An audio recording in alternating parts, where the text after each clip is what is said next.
우리가 같이 읽을 하나님의 말씀은 창세기 4장 3절에서 17절까지 말씀입니다.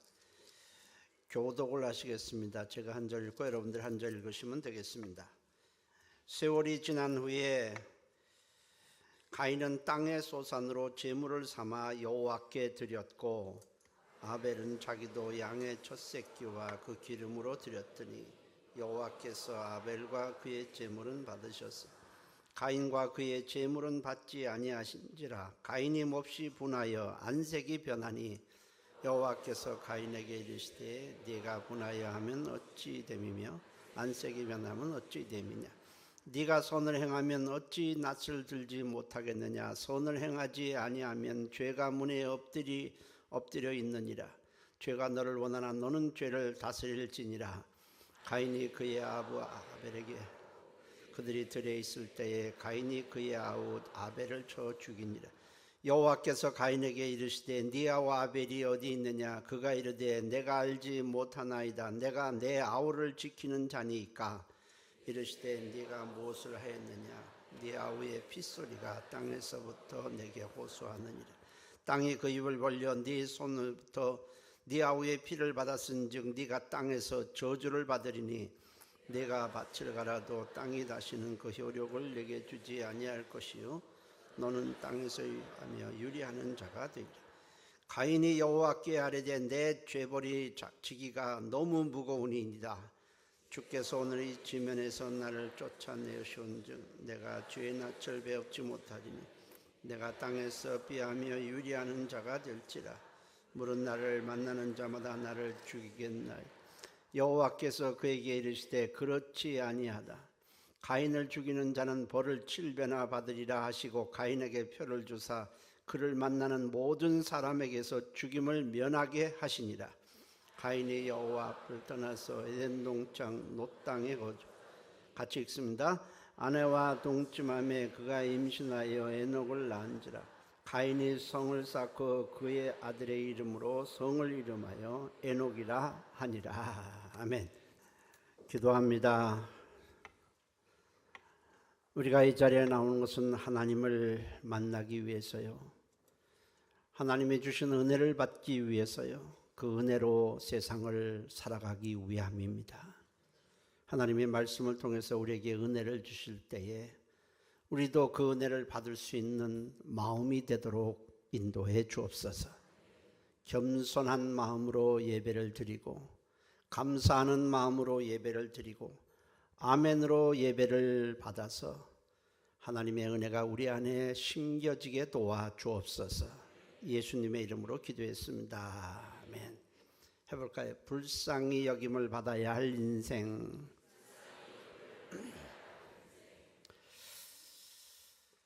자, 인류 최초의 사람 아담과 하와가 자식을 낳았는데 가인이 동생 아벨을 쳐 죽이는 끔찍한 사건이 발생을 했습니다. 이 살인사건은 인류 최초에 일어난 살인사건이기 때문에 우리의 마음을 아프게 합니다. 이 사건이 일어나게 된 가장 근본적인 이유는 아담이 하나님을 불순종하고 하나님을 떠난 그 죄가 후손에게 유전됨으로 인해서 발생을 했기 때문에 그렇습니다. 가인이 동생 아벨을 죽인 것은 하나님께서 자기보다 또 동생을 사랑한다는 시기심 때문이었습니다. 하나님은 가인과 아벨이 똑같이 제사를 드렸지만은 아벨의 제사는 받았으나 가인의 제사는 받지 않았습니다. 그 이유는 아벨은 믿음으로 제물을 드렸지만 가인은 믿음으로 드리지 않았기 때문에 그렇습니다. 히브리서 11장 4절에 믿음으로 아벨은 가인보다 더 나은 제사를 하나님께 드림으로 의로운 자라 하시는 증거를 얻었다고 했습니다.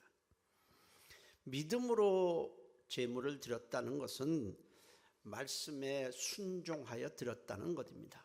자기 생각은 접어두고 하나님의 말씀대로 하나님이 지시하는 대로 제물을 드렸다는 것입니다. 아벨은 하나님께서 시키는 대로 양을 잡아 제물을 드렸지만 가인은 하나님의 말씀보다는 자기 생각대로 땅의 소산으로 제물을 드렸습니다. 어찌 보면 가인이 드리는 제물이 더 정성이 있었겠지만 하나님은 말씀을 무시한 가인의 제물을 받을 수가 없었습니다. 하나님께서 가인과 아벨을 차별하신 것이 아니라 가인이나 아벨 똑같이 사랑하셨지만 말씀을 따라 드리지 않는 제사는 받을 수가 없었던 것입니다. 여러분, 우리의 신앙은 내가 이렇게 하면 될 것이다, 이렇게 하면 좋을 것이다 생각해서 하나님께 예배드리고 신앙생활 하는 것이 아니라 우리 생각은 다 내려놓고 하나님의 말씀을 따라 하는 것이 신앙생활입니다. 하나님께서 가인의 제물을 받지 않을 때 가인은 내가 무엇을 잘못했나 이렇게 돌이키는 것이 아니고 동생 때문에 내가 하나님으로부터 사랑을 받지 못한다고 생각을 해서 동생을 죽이고 말았습니다. 그러자 하나님은 가인에게 죄로 인한 고통을 받게 하셨습니다.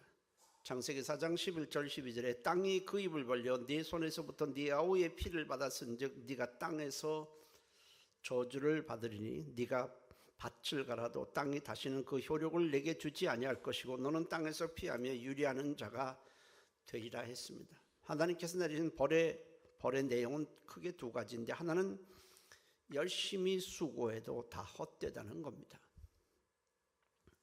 무슨 뜻이겠습니까? 하나님을 떠난 인간의 삶, 죄 가운데 있는 인간의 모든 수고는 다 헛되다는 의미입니다. 전도서 1장 14절에는 해 아래에서 행하는 모든 일을 보았노라. 보라, 모두 다 헛되어 바람을 잡으려는 것이로다 했습니다. 해 아래서라는 것은 하나님을 떠난 인간의 삶, 하나님 없는 인간의 삶, 하나님을 떠나 죄 가운데 사는 인간의 삶을 비유적으로 표현해서 해 아래 삶이라고 했는데 하나님을 떠난 인간의 모든 삶은 아무리 노력하고 수고해도 결국 남는 것이 하나도 없고 다 헛되다는 것입니다. 또 하나는 가인의 죄에 대해서 땅에서 피하며 유리하는 자가 될 것이라고 했습니다. 어딜 가도 쉼을 얻지 못하고 방황하게 된다, 두려움 속에서 살게 된다라는 것입니다. 어디로 가야 할지 모르고 살게 된다는 것입니다. 결국 죄 가운데 인간의 삶이라는 것은 두 가지로 요약할 수 있습니다. 우리가 이 땅에서 몇십 년을 살던 열심히 노력해도 다 헛되다는 것이고, 죄 가운데 하나님을 떠난 인간의 삶은 결국 어디로 가야 할지 모른 채 방황하며 일생을 다 허비한다는 뜻입니다. 하나님의 벌에 대해서 가인이 하나님께 울면서 하소연을 하게 됩니다. 창세기 4장 13절 14절에 가인이 여호와께 아뢰되 내 죄짐을 지기가 너무 무거우니이다. 주께서 오늘 이 지면에서 나를 쫓아내시온즉 내가 주의 낯을 배웁지 못하리니 내가 땅에서 피하며 유의하는 자가 될지라. 무릇 나를 만나는 자마다 나를 죽이겠나이다 했습니다. 가인이 말하기를 나를 만나는 자가 나를 죽이겠습니다 라고 말할 때에 아담과 하와 사이에 가인과 아벨 외에도 얼마든지 많은 자식이 있었다는 것을 우리가 알 수 있습니다. 그들이 가인을 죽이려 한다는 것입니다. 아담과 하와가 자식을 낳았을 때 첫 아들이 가인이고 둘째 아들이 아벨이라는 말씀은 원래 없습니다. 얼마든지 다른 자식들을 많이 낳았겠지만 성경은 하나님의 구원사, 하나님의 구속사에 필요한 인물들만 기록하고 있기 때문에 수많은 자식 중에서 가인과 아벨의 얘기를 한 것뿐입니다. 결국 가인의 삶, 범죄한 가인의 삶은 살아도 사는 것이 아닙니다. 평안이 없습니다. 아무리 열심히 살아보아도 결국 모두 다 헛됩니다. 이럴 때는 어떻게 해야 되겠습니까? 가인은 하나님께 내 죄짐이 너무 무거워서 견딜 수 없으니 나를 살려달라고 했습니다. 죄를 지었다면 거기에 상응하는 벌을 받는 것이 마땅할 것이나 하나님은 자기를 불쌍히 여겨달라는 가인에게 자비를 베풀어 주셨습니다. 하나님께서 죄를 지은 가인을 곧바로 심판하시지 않고 고통과 괴로움과 고난을 주신 이유는 하나님께 나와서 나를 불쌍히 여겨 주옵소서 하도록 하기 위해서입니다. 여러분, 인간의 삶은 고난의 연속입니다. 인간의 삶에 고난이 있는 이유는 그래야만 하나님께 나올 수 있기 때문에 그렇습니다. 여러분, 모든 것이 편안하고 잘 풀린다면 하나님께 나올 사람은 없습니다.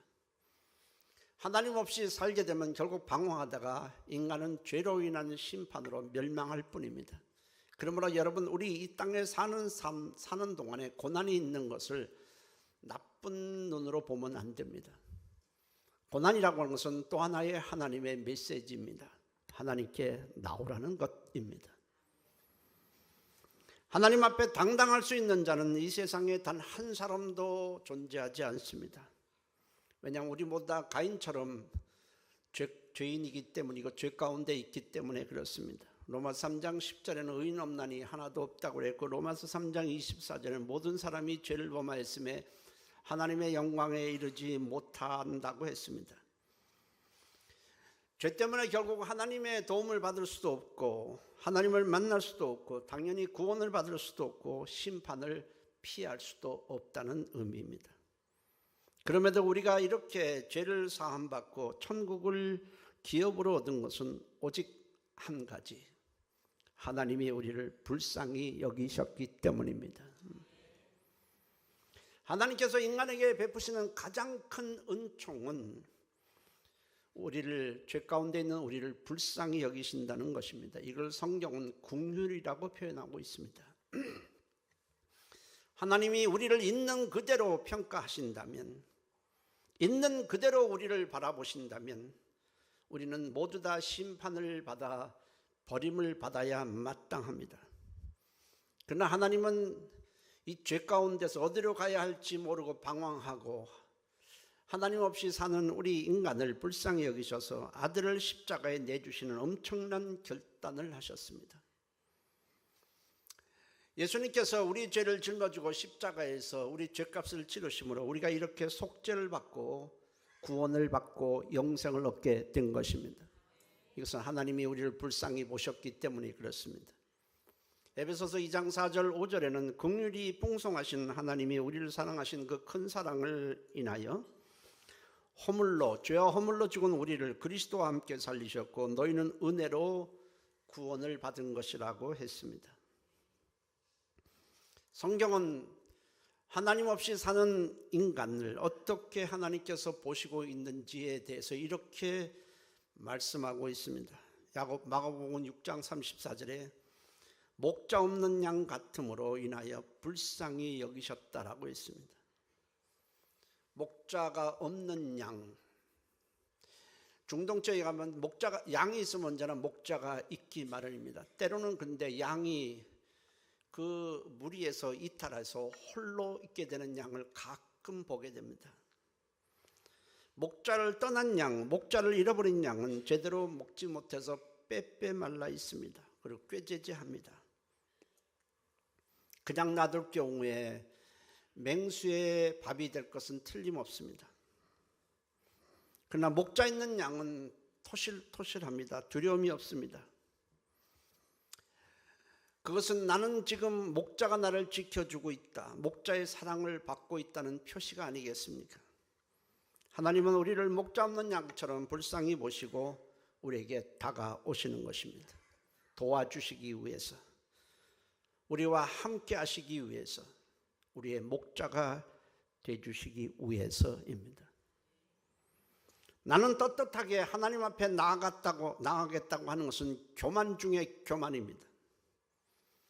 나는 하나님 앞에 치사하게 나가지 않고 내가 지금 병들고 약해진 상태에서 나가지 않고 당당하게 건강할 때 아무 아쉬움이 없을 때 나가겠다고 하는 것은 교만입니다. 하나님은 그런 자를 절대로 만나주시지 않습니다. 외면해 버리십니다.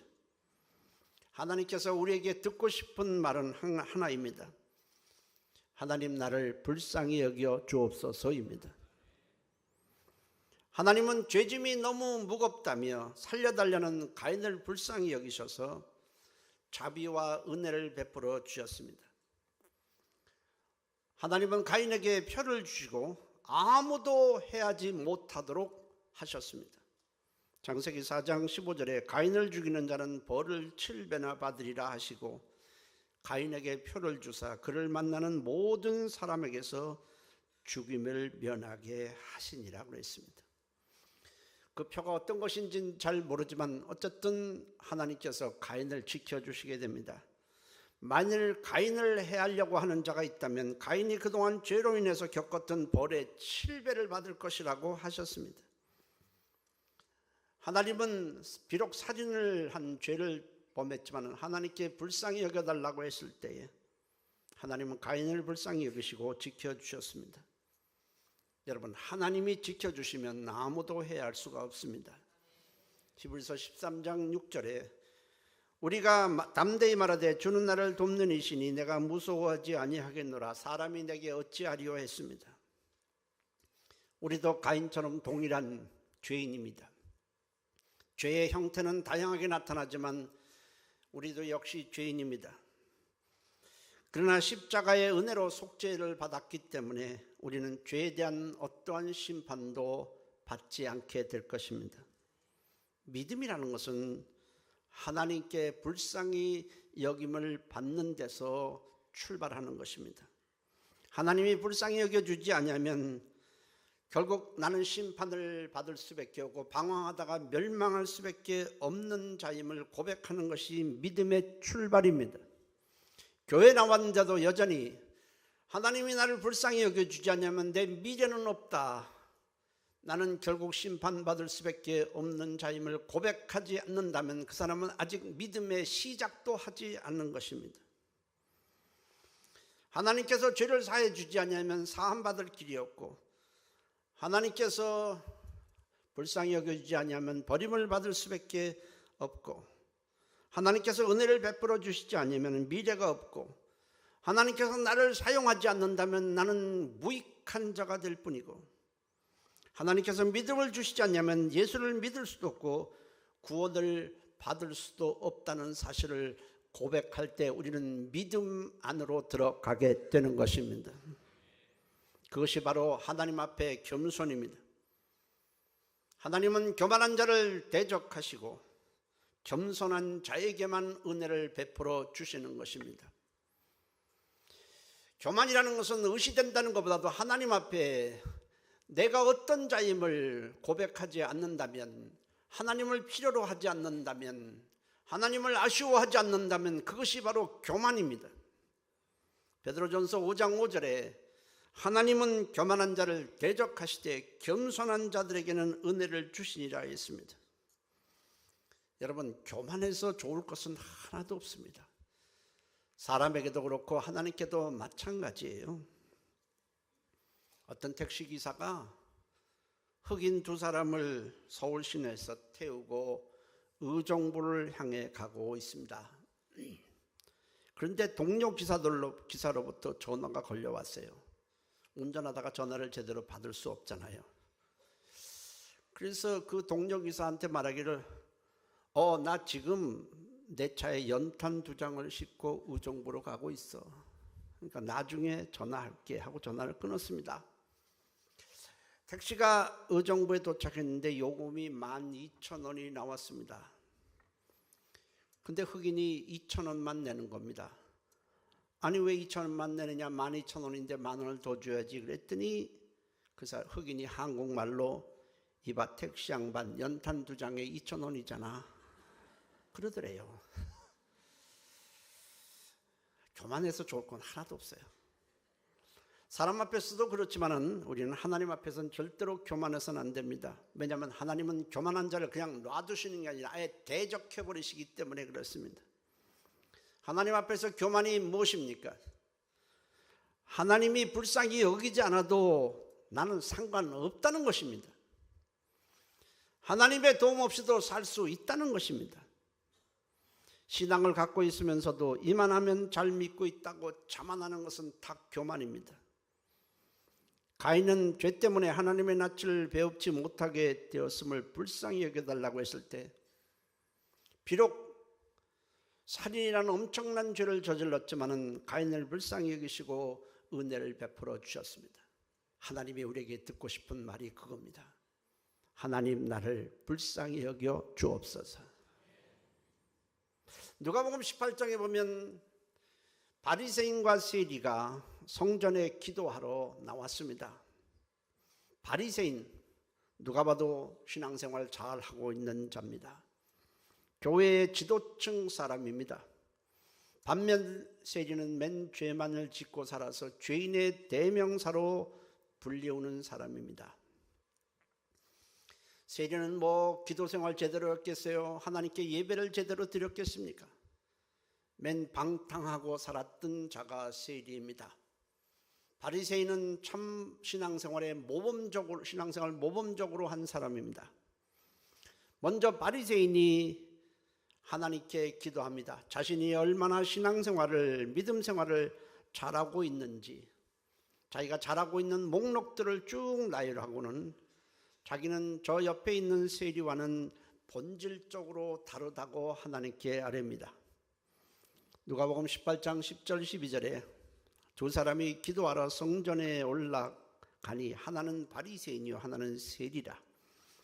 바리새인은 서서 따로 기도하여 이르되 하나님이여 나는 사람들 곧 토색 불의 간음을 하는 자들과 같지 아니하고 이 세리와도 같지 아니함을 감사하나이다. 나는 일해에 2번씩 금식하고 또 소득의 11조를 드리나이다 했습니다. 얼마나 신앙생활 잘하는 사람입니까? 우리 같으면 새벽 기도를 빠지는 법은 절대로 없습니다. 게다가 금식을 일주일에 2번 하면서 하나님께 기도했다는 것입니다. 토색하거나 불의하거나 나쁜 말이나 나쁜 짓을 전혀 하지 않고 살았다는 것입니다. 주의를 거르는 적은 단 한 번도 없었다는 것입니다. 최선을 다해서 신앙생활을 한 것을 쭉 목록을 나열합니다. 그리고 저 세리와는 나는 다릅니다 라고 기도를 했습니다. 반면 세리는 고개를 떨군 채 하나님께 불쌍히 여겨달라고 합니다. 누가복음 18장 13절에 세리는 멀리 서서 감히 눈을 들어 하늘을 쳐다보지도 못하고 다만 가슴을 치며 하나님이여 불쌍히 여기소서 나는 죄인이로소이다 했습니다. 자, 두 사람이 기도를 마친 후에 주님이 두 사람에 대해서 평가를 하십니다. 이렇게 평가를 하십니다. 누가복음 18장 14절에 내가 너에게 이르노니 저 바리새인이 아니고 바로 이 세리가 의롭다 함을 받고 그의 집으로 내려갔느니라.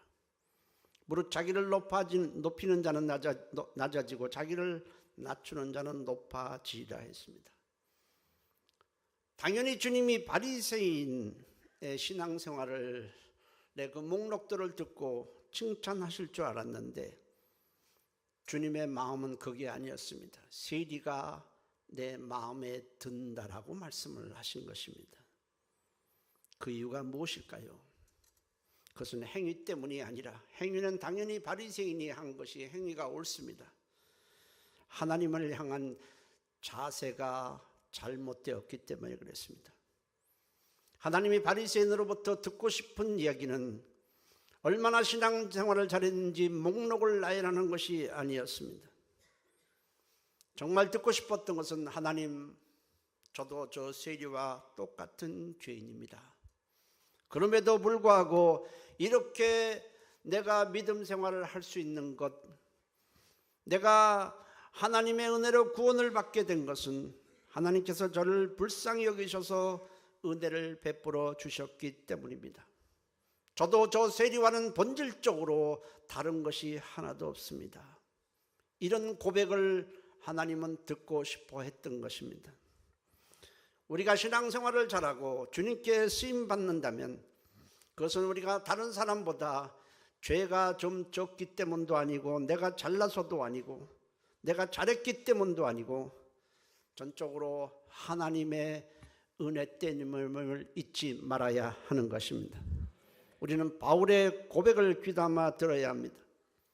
고린도전서 15장 10절에 내가 나된 것은 하나님의 은혜로 된 것이니 내게 주신 그의 은혜가 헛되지 아니하여 내가 모든 사도보다 더 많이 수고했으나 내가 한 것이 아니오 오직 나와 함께 하신 하나님의 은혜로다 하겠습니다. 여러분, 목사가 설교하고 목사가 여러분들보다 아무래도 신앙생활을 더 잘하기 때문에 제가 여러분들보다 뛰어나다는 생각은 전혀 하지 않습니다. 마찬가지입니다. 장로가 되고 권사가 돼서 열심히 신앙생활을 했더라도 그 사람이 잘났기 때문은 전혀 아닙니다. 우린 다 동일합니다. 문제는 하나님이 은혜를 주셨기 때문에 이렇게 신앙생활을 하고 있는 것뿐입니다. 그러므로 우리는 모든 영광은 하나님께 돌아가야 하는 것입니다. 기도의 응답을 받았어도 하나님의 은혜입니다. 주님으로부터 치료를 받았어도 병고침을 받았어도 전부 하나님의 은혜입니다. 우린 다 하나님을 떠난 죄인임에 틀림없습니다.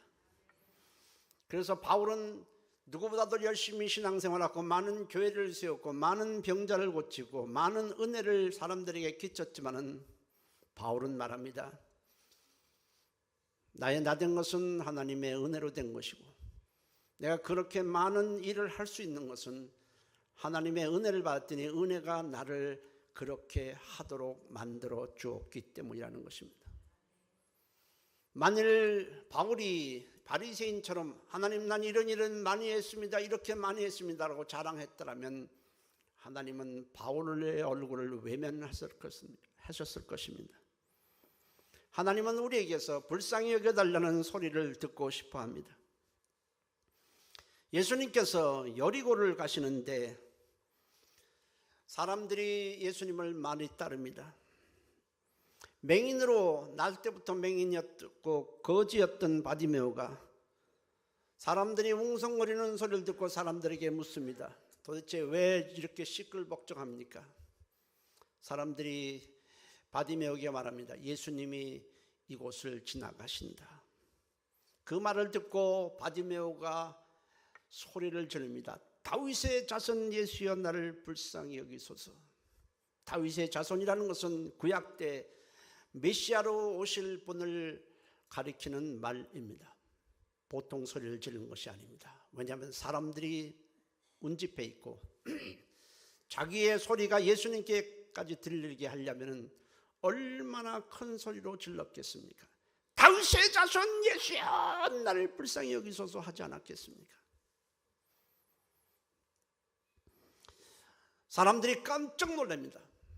어디서 큰 소리로 부르짖는데 보니까 맹인이고 거지가 소리를 지르니까 깜짝 놀라서 그 바디메오를 향해서 꾸짖습니다. 왜 이렇게 시끄러냐 잠잠하라 하더라도 이 바디메오는 아랑곳하지 않고 계속 소리를 지릅니다. 다윗의 자손 예수여 나를 불쌍히 여기소서 불쌍히 여기소서 그치질 않습니다. 그 소리를 주님이 들으십니다. 그리고 제자들에게 그를 부르라 하시고는 너는 내가 네게 무엇을 해주기를 원하느냐 물었습니다. 그때 바디메오가 말하기를 보기를 원합니다 라고 했습니다. 이것은 참 엄청난 말입니다. 당연히 예수님 저는 맹인이요 거지기 때문에 매일 더우나 추우나 나와서 구걸하며 살아야 합니다. 몇 푼 동전으로 받고 사는 것이 너무 힘드니 나에게 좀 큰 돈을 주어서 이렇게 나와서 구걸하지 않아도 살 수 있도록 해주세요라고 한 것이 아닙니다. 한 번도 눈을 떠보지 않았던 맹인이지만 나는 보기를 원합니다. 이것은 이 거지였고 맹인이지만은 예수님을 하나님의 아들로 메시아로 봤다는 얘기입니다. 예수님은 그 말에 감동을 하셨습니다.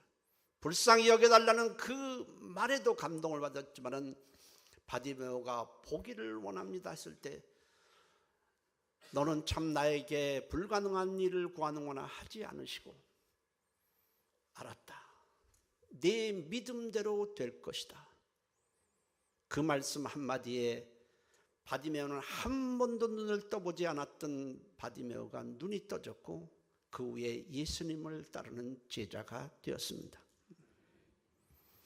마가복음 16장 46절 52절에 예수께서 제자들과 허다한 무리와 함께 여리고에서 가실 때에 디모데의 아들인 맹인거지 바디메오가 길가에 앉았다가 나사렛 예수시라는 말을 듣고 소리 질러 이르되 다윗의 자손 예수여 나를 불쌍히 여기소서 하거늘 많은 사람들이 꾸짖어 잠잠하라 하되 그가 더욱 크게 소리 질러 이르되 다윗의 자손이여 나를 불쌍히 여기소서 하는지라. 예수께서 머물러 서서 그를 부르라 하시니 그들이 그 맹인을 부르며 이르되 안심하라 일어나라 그가 너를 부르신다 하며 맹인이 겉옷을 내버리고 뛰어 일어나 예수께 나오거늘 예수께서 말씀하여 이르시되 네게 무엇을 하여 주기를 원하느냐. 맹인이 이르되 선생님이여 보기를 원하나이다.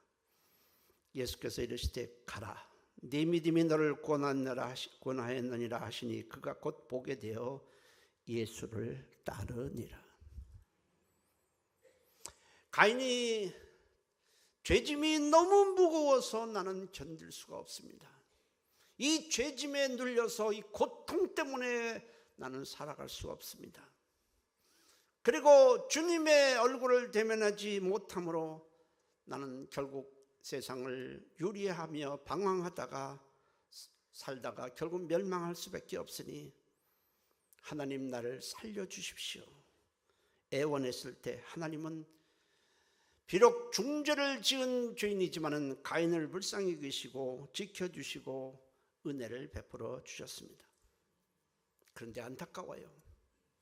그랬던 가인이 하나님을 떠나게 됩니다. 하나님에 대해 아쉬움이 없어진 것입니다. 죄 때문에 눌려있고 사람들이 자기를 죽이려고 한다는 두려움과 공포에서 헤어나지 못했을 때 하나님께 나와 매달렸을 때 하나님은 그에게 자비를 주시고 이 죄의 형벌로부터 그를 지켜주셨습니다. 그러자 가인이 이제는 내가 하나님 앞에 아쉬워할 것이 무엇인가. 하나님이 별로 필요가 되지 않았습니다. 아쉬움이 없어졌습니다. 더 이상 하나님께 매달려야 될 이유가 없어진 것입니다. 그래서 하나님을 떠나게 됩니다. 창세기 4장 16절에 가인이 여호와 앞을 떠나서 에덴 동쪽 놋 땅에 거주하더니 하나님을 떠났다는 겁니다.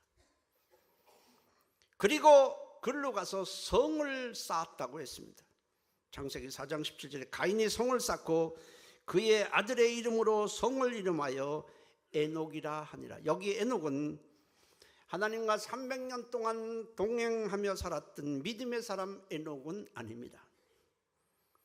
성을 쌓았더라. 성을 쌓았다는 것은 이제 나는 하나님께 대한 아쉬움은 없습니다. 그거 문제 해결을 받았으니까 나는 이제 하나님은 별로 필요 없습니다. 성을 쌓았다는 것은 이제 세상에서 크게 성공하여 자기 이름을 내겠다는 것입니다. 이것이 바벨탑의 전신이 되었습니다. 하나님으로부터 불쌍히 여김을 받던 가인의 일생, 그는 결국 저주의 사람으로 전락하고 맙니다. 안타까운 일입니다. 여러분, 우리는 평생 하나님으로부터 불쌍히 여김을 받고 살아야 하는 것입니다. 가인이 불쌍히 여겨달라고 했을 때에 세리가 하나님이여 나는 죄인으로서이다 나를 불쌍히 여겨 주옵소서 했을 때에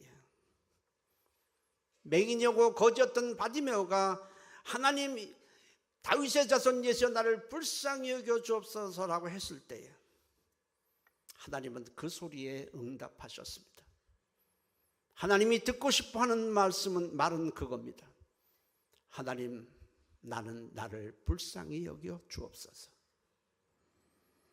그러나 가인처럼 힘들 때는 하나님이 아쉬웠다가 상황이 좋아지니까 하나님을 떠나는 사람이 되어서는 절대로 안 됩니다. 우리는 평생 하나님의 은혜를 잊고 살아야 할 자들입니다. 하나님 없는 인생, 하나님을 떠나는 인생, 하나님과 함께 하지 않는 인생, 두 가지라고 했죠. 인생은 다 헛되고 맙니다. 공부도 하고 열심히 돈도 벌고 다 하지만은 결국 남는 것은 하나도 없습니다. 마지막은 죄로 인해 심판을 받아 멸망할 뿐입니다. 그리고 이 땅에서는 우리가 어디로 가야 하는지 모른 채, 내가 어디서 왔고 어디를 향해 가야 하는지 모른 채 결국 방황하다가 인생을 끝내게 됩니다. 우리는 평생 하나님으로부터 불쌍히 여김을 받고 하나님과 동행해야 하는 것입니다. 평생 하나님의 긍휼하심을 잊고 살아가시기를 예수의 이름으로 축원합니다. 기도합니다. 하나님, 나를 불쌍히 여겨 주옵소서. 하나님, 나는 죄인입니다. 내게 의로운 것은 없습니다. 내가 무엇을 해더라도 다 하나님의 은혜고, 이렇게 내가 봉사를 해도 하나님의 은혜입니다. 평생 하나님이 나를 불쌍히 여겨주시고 긍휼을 베풀어 주옵소서. 우리 다 같이 한 목소리로 통성으로 기도합니다. 살아계신 하나님 고맙습니다. 평생 우리는 하나님의 불쌍히 여기심을 받고 살아야 할 연약하고 부족하고 쇳덩어리입니다. 하나님께서 불쌍히 여김을 받아야 우리에게는 미래가 있습니다. 죄를 속죄받고 구원도 받고 하나님과 함께하는 영광의 백성이 됩니다. 살아계신 하나님, 우리가 평생 교만하지 않게 도와주시고 하나님으로부터 오늘도 내일도 모레도 일생 동안 불쌍히 여김을 받고 살아가도록 하나님이 역사하시고 인도해 주옵소서. 일생 동안 주님과 함께하는 발걸음이 되도록 인도해 주옵소서. 예수님의 이름으로 기도했습니다. 아멘. 살아계신 하나님, 하나님이 우리와 함께 하시지 않는다면, 우리가 하나님과 함께 인생을 걸어가지 않는다면 결국 우리의 모든 수고는 다 헛됩니다. 우리는 여기저기 떠돌아다니며 방황할 뿐, 우리는 어디로 가야 하는지도 모른 채 살다가 결국 인생을 끝내고 버림을 받게 됩니다. 하나님이 우리를 불쌍히 여기셔서 우리에게 은혜를 주셔서 이렇게 구원을 받고 예배를 드리고 있습니다. 하나님의 긍휼하심이 매일매일 우리에게 있도록 도와주시옵소서. 우리가 기도할 때마다 중요한 것은 하나님, 모든 것이 하나님의 은혜입니다. 나를 불쌍히 여겨 주옵소서 할 수 있도록 도와주시옵소서. 예수님의 이름으로 기도했습니다. 아멘.